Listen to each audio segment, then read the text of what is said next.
Você, na sua concepção, você acredita que Deus tem filhos preferidos? Esta é uma pergunta que muitos já fizeram em algum momento da sua vida. Deus tem filhos preferidos? Será que a bênção divina cai apenas sobre alguns? Ou será que todos nós somos chamados a conquistar o seu amor? Bezerra de Menezes, ele vai falar sobre isso, sobre não preferência de Deus a ninguém.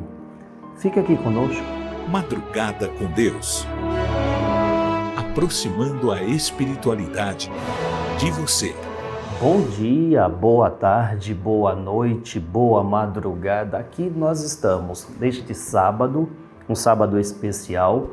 Recebemos a presença de Bezerra de Menezes, este espírito que se prontifica a nos ajudar a vencer os males físicos, emocionais, mental e espiritual, que é o principal mal que infelizmente vem prejudicando o ser humano na sua jornada, que é evoluir. A jornada de um espírito é evolução.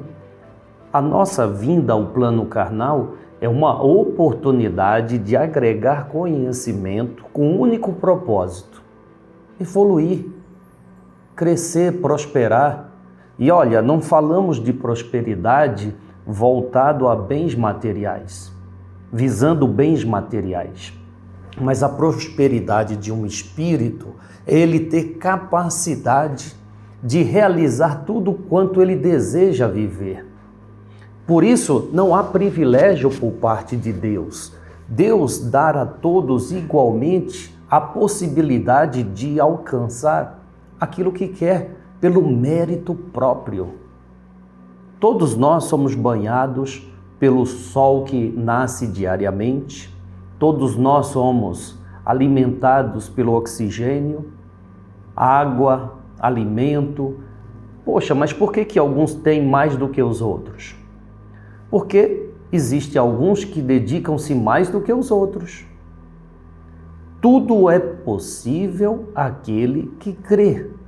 A descrença leva a pessoa a criar os seus próprios males ou a não realizar e faltar com ela mesma, fazendo com que surjam as faltas na vida dela. Fato é, gente, que Deus, essa energia mantenedora da vida, não há como privilegiar ninguém. Não há, todos nós temos o que precisamos, mas cabe a cada um, cabe a você, a mim, realizar aquilo que deseja, construir aquilo que quer. Todos podem, mesmo nascendo em uma família paupérrima, aquele ser pode transformar a vida dele e tirar toda a família da pobreza. Pode. Quando a pessoa coloca na cabeça que ela é capaz, ela faz.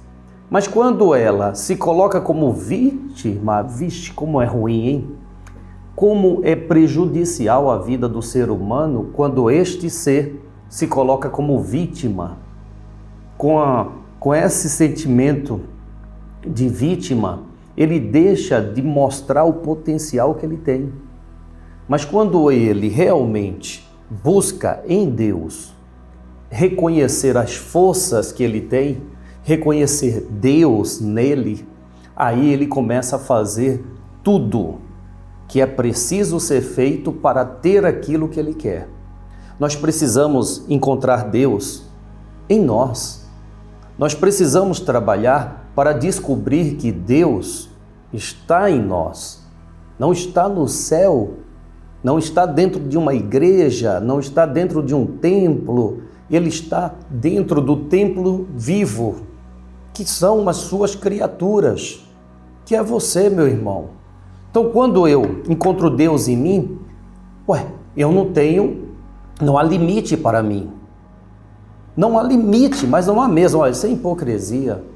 Sem hipocrisia, se eu tenho convicção de que Deus está em mim, ora, diante das dificuldades, eu não vou me sentir abatido nem inferior a essa dificuldade.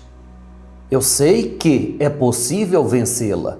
Agora, quanto mais eu me empenhar, mais rápido eu irei alcançar. Quanto menos eu me empenhar, mais esse mal aparenta ser grande. Então, tudo parte do empenho de cada um. É isso que faz a diferença entre uma pessoa e outra. Você pode não acreditar, e por não acreditar, você não irá fazer.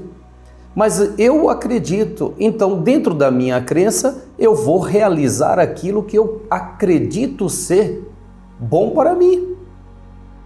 E aí eu consigo construir aquilo que você, sem acreditar, não construiu.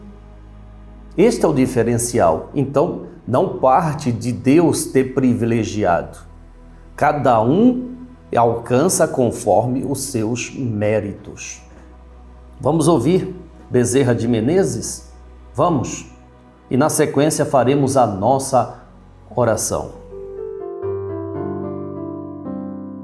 O amor é capaz de reconstruir a vida daqueles que um dia se perderam pelas ilusões do mundo,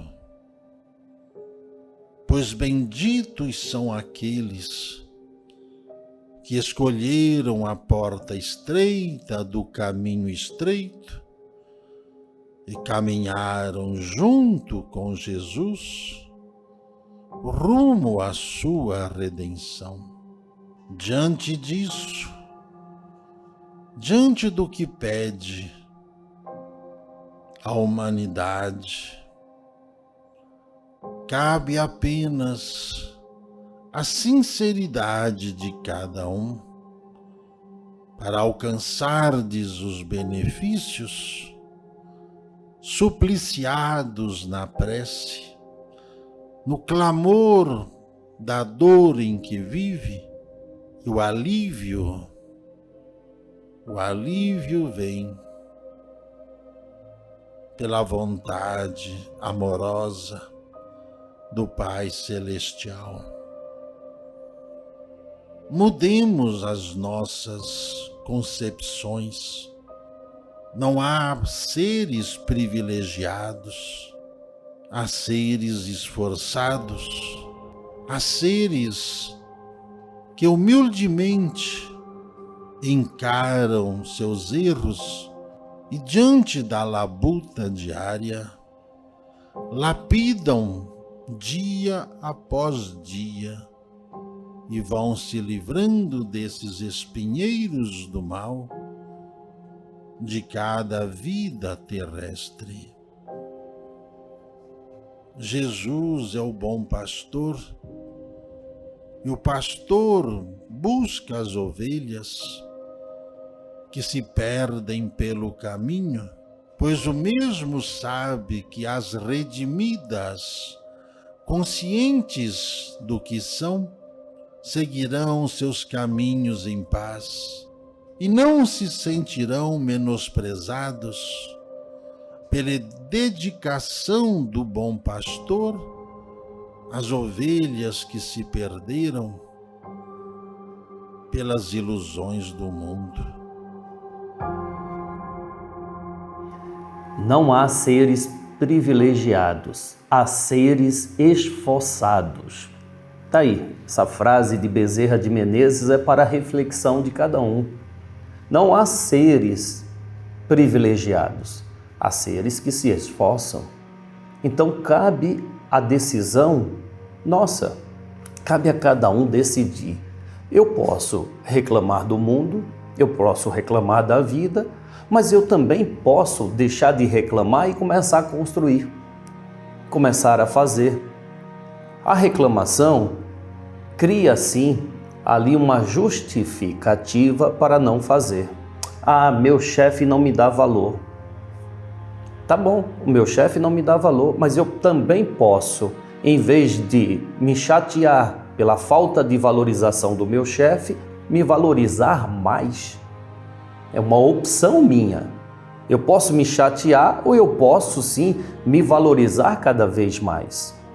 Eu posso lamentar pelas dores que sinto diariamente, ou eu posso também trabalhar para que essa dor seja atenuada gradativamente pelas ações tomadas, buscando conhecimento sobre como proceder para vencer essas dores. Aplicando informações que vêm do plano superior, eu venho, sim, fortalecendo o meu organismo, esse templo que eu vivo, para que esse templo me dê uma estabilidade maior e eu possa chegar aonde eu quiser. É opção, gente. A verdade é que cada um opina pelo caminho que quer trilhar. E a vida ela é tão rica e tão bela que há milhões ou caminhos infinitos para ser trilhado. Você já encontrou o seu? Você já definiu o seu caminho? Você decidiu buscar bens materiais? É um caminho. Você decidiu buscar bens espirituais? É outro caminho. Você decidiu ser ateu? É um caminho. Você decidiu ser religioso? É outro caminho. E a decisão vem de onde? E de quem? De Deus? Não, de você. O que você decidir, você tem que assumir, pois essas decisões é que te dá o poder de transformação de sua vida. É que te dá o poder de ser o Deus da sua vida. Então decida, meu irmão. Sabe, o que o mal quer é trazer instabilidade, insegurança. O que o mal trabalha é para propagar nos corações dos filhos de Deus a insegurança, o medo, sabe? O medo, eu não sei se eu sou capaz. Eu sei que Deus me alimenta quando eu busco esse alimento para a minha vida. E eu convido a você, vamos nos alimentar deste amor, vamos nos alimentar de Deus. Como fazer? Simples, vamos fazer uma prece? Vamos falar com Deus? Preste atenção e sinta as palavras proferidas nessa prece, uma prece tão bonita, prece de Cáritas. Mas não apenas ache bela, procura se aprofundar nas palavras que foram colocadas de forma tão bela aqui, nesta comunicação com Deus.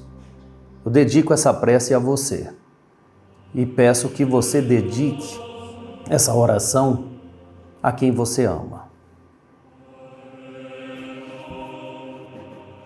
Deus, nosso Pai, que sois todo poder e bondade, dai força àqueles que passam pelas provações, dai luz àquele que procura a verdade. Ponde no coração do homem a compaixão e a caridade. Deus, dai ao viajor a estrela guia, ao aflito a consolação, ao doente o repouso. Induzi o culpado ao arrependimento. Dai ao espírito a verdade, à criança o guia, ao órfão o pai. Senhor, que a vossa bondade se estenda sobre tudo que criastes. Piedade, Senhor, para aqueles que não vos conhecem. Esperança para aqueles que sofrem. Que a vossa bondade permita os Espíritos Consoladores derramarem por toda parte a paz, a esperança e a fé. Ó Deus, um raio, uma centelha do vosso amor pode iluminar a terra. Deixai-nos beber na fonte desta bondade fecunda e infinita, e todas as lágrimas secarão, e todas as dores acalmar-se-ão. E um só coração, um só pensamento subirá até vós, como um grito de reconhecimento e de amor. Como Moisés sobre a montanha, nós vos esperamos com os braços abertos. Ó beleza, ó bondade, ó perfeição. E queremos de alguma sorte merecer a vossa misericórdia. Deus, dai-nos força, ajudai o nosso progresso, a fim de subirmos até vós. Dai-nos a caridade pura e a humildade. Dai-nos a fé e a razão. Dai-nos a simplicidade, que fará de nossa alma o espelho, onde se refletirá a vossa divina e santa imagem.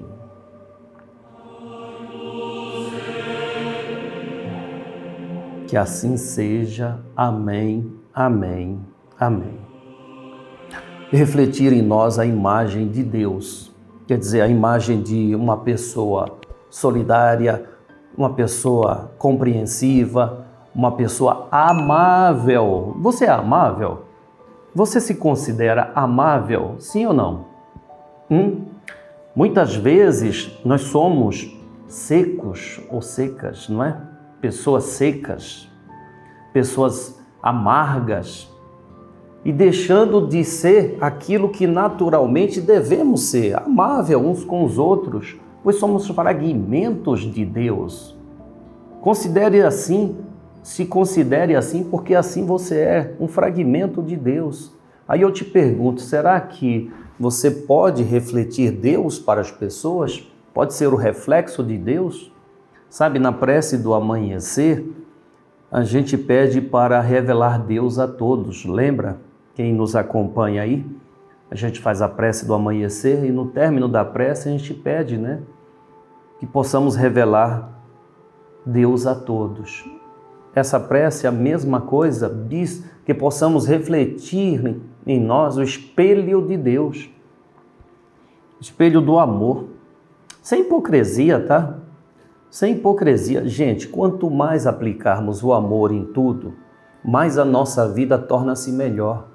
Quanto menos nos contaminarmos com a raiva, com a mágoa, com a irritabilidade, com o nervosismo, melhor torna-se a vida, pois a vida torna-se pesada, difícil de ser levada quando nós alimentamos mágoas dos outros, tristeza, chateações.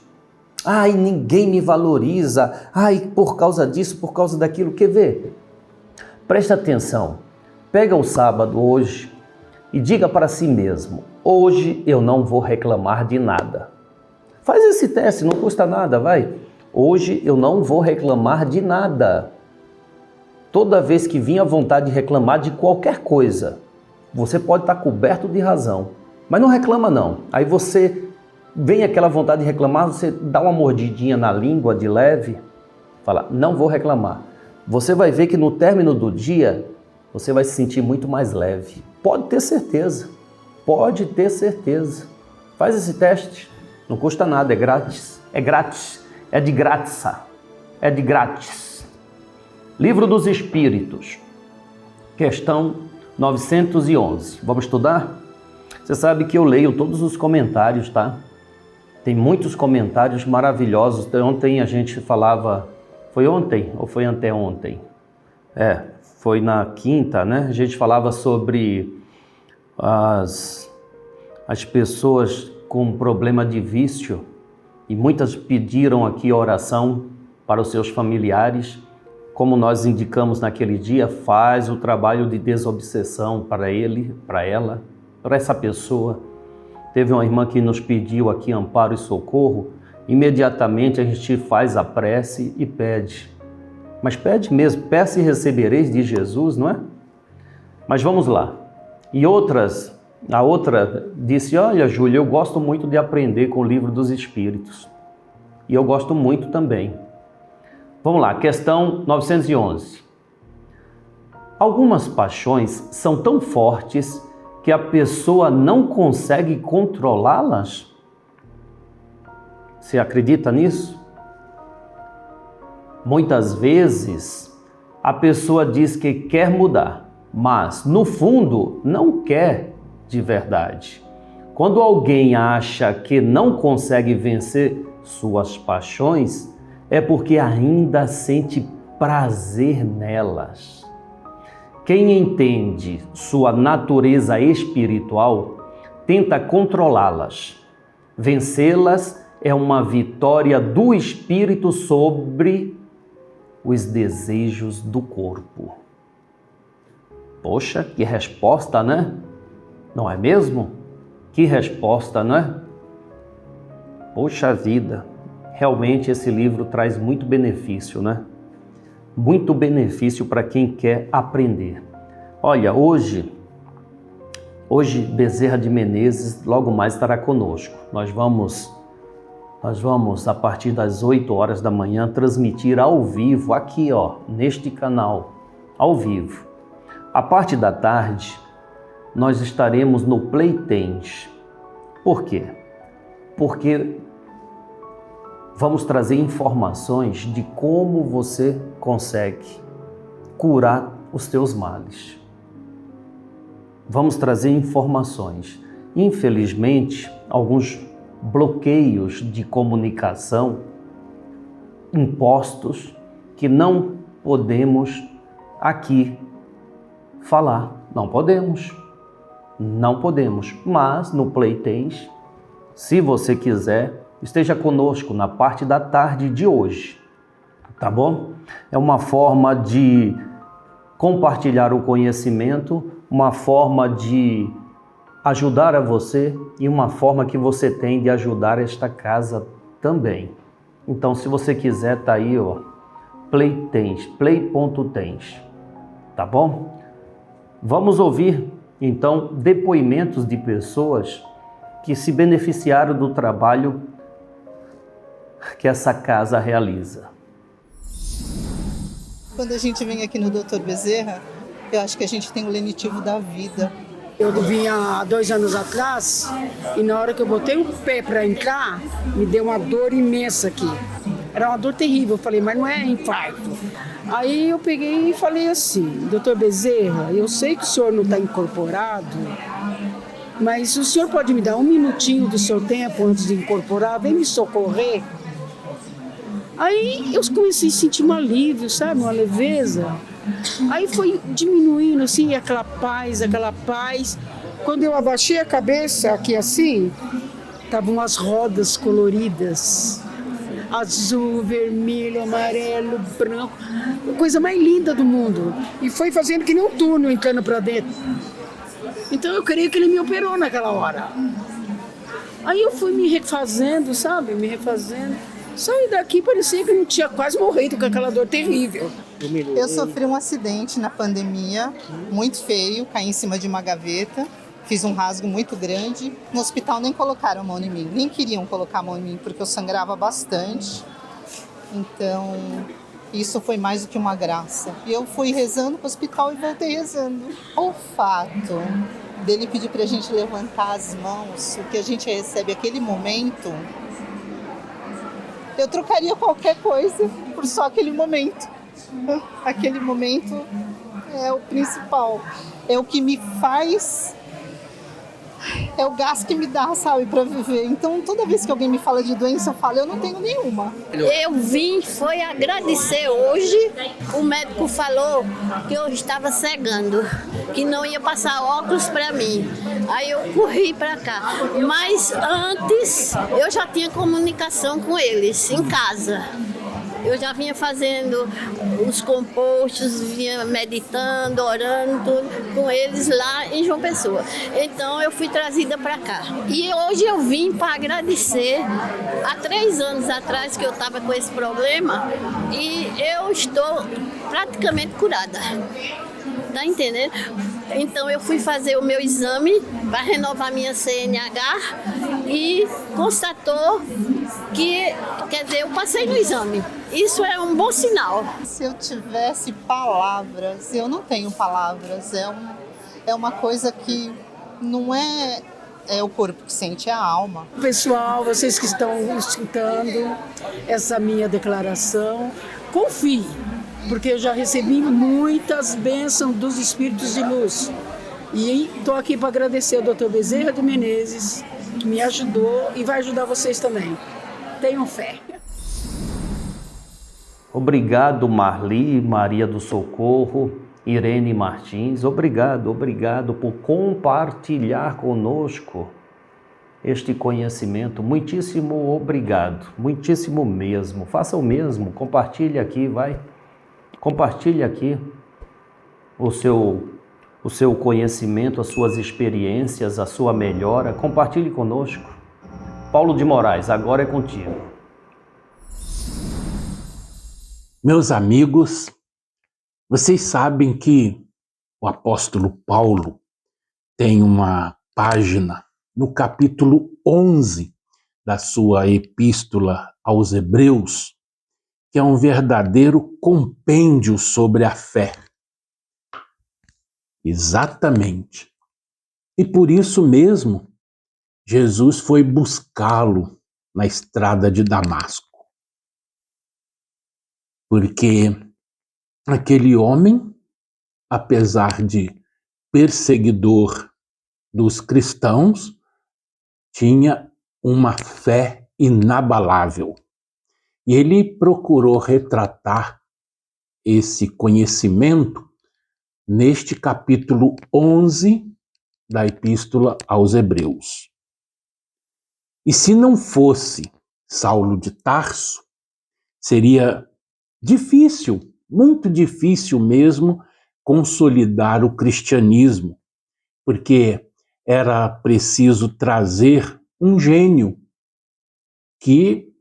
um dos maiores gênios da humanidade, aquele que é o grande patrono do grande Estado bandeirante, está atento ao progresso do Estado de São Paulo, porque é um dos emissários maiores do Cristo de Deus, o Cristo planetário. Sim, o apóstolo Paulo é um dos maiores emissários do Cristo de Deus.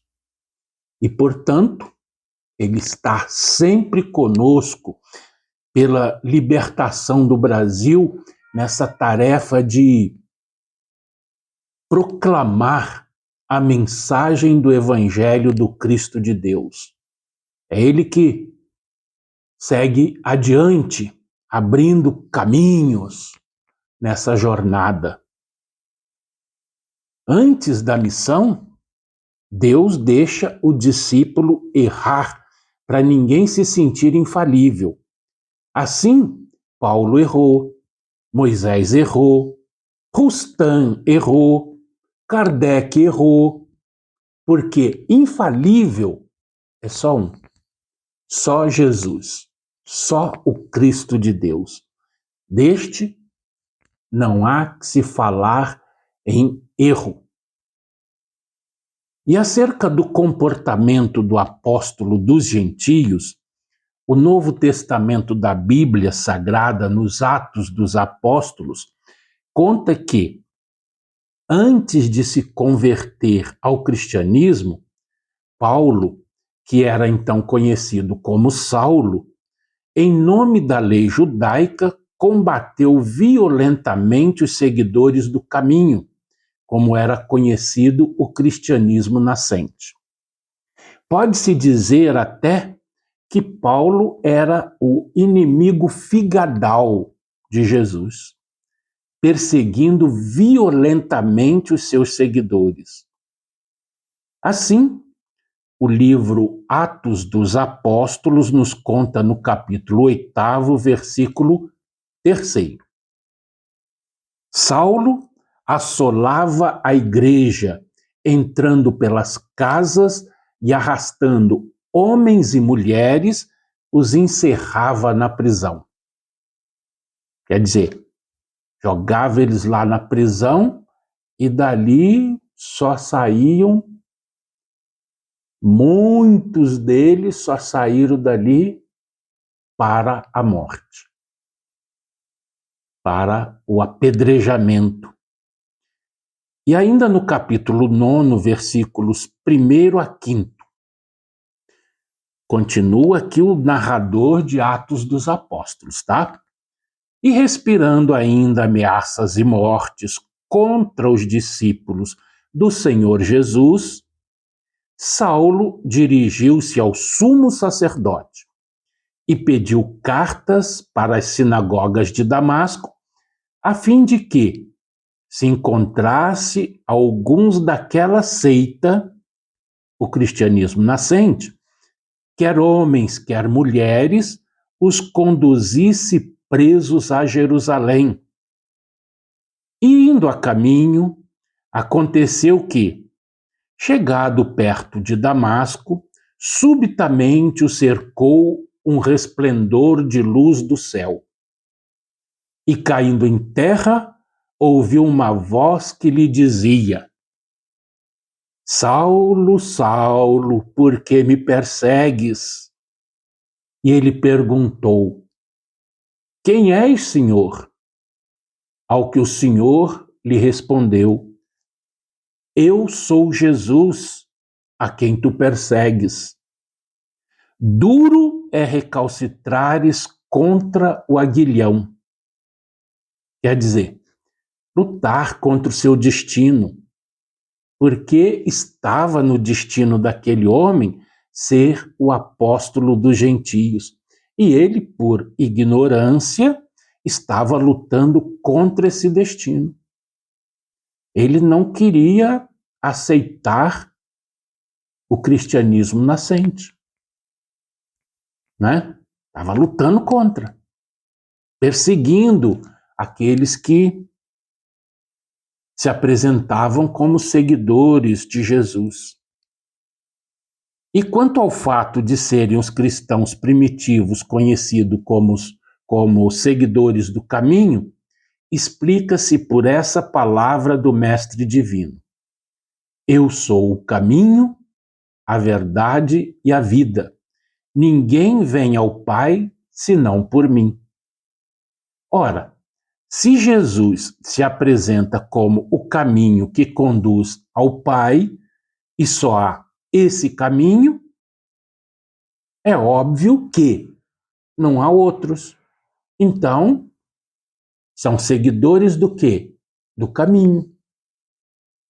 Eu sou o caminho.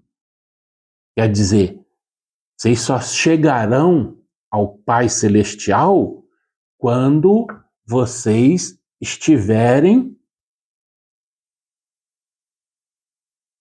nessa condição que eu estou. E para vocês chegarem a essa condição, vocês têm que fazer exatamente aquilo que eu fiz e faço.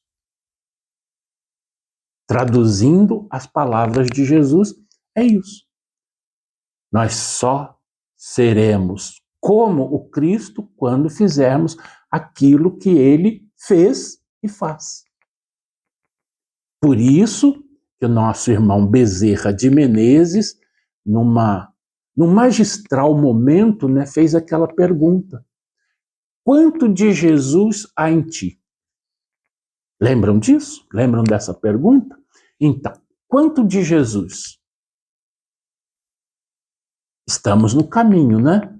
Então, por ora, aquele fraternal abraço e daremos continuidade a conhecer a vida dos apóstolos de Jesus. Tá bom? Até a próxima. Obrigado, Paulo de Moraes. Obrigado de coração, viu? Bom, Madrugada com Deus encerra por agora. Amanhã estaremos de volta. Convido a você a estar conosco. Vamos transmitir aqui a mensagem de Bezerra de Menezes. Conto com você mesmo. Esteja conosco a partir das 8 horas da manhã. tá bom? Ah, mas eu já estou assistindo à tarde, Júlio, já passou. Olha, tá tudo gravado. E eu te convido a entrar no Play Dance. Muito, mas muito conhecimento está sendo ali compartilhado. Muito mesmo. Infelizmente, estamos restritos. Tem coisas que não podem ser faladas, não é assim? Não pode ser falada aqui. Fazer o quê? Então, não falamos. Mas, lá no Playtens, temos uma liberdade de falar abertamente sobre diversos assuntos. Então, convido a você, faça parte. Obrigado pela sua presença, meu forte abraço. Salve Jesus, salve Maria Santíssima.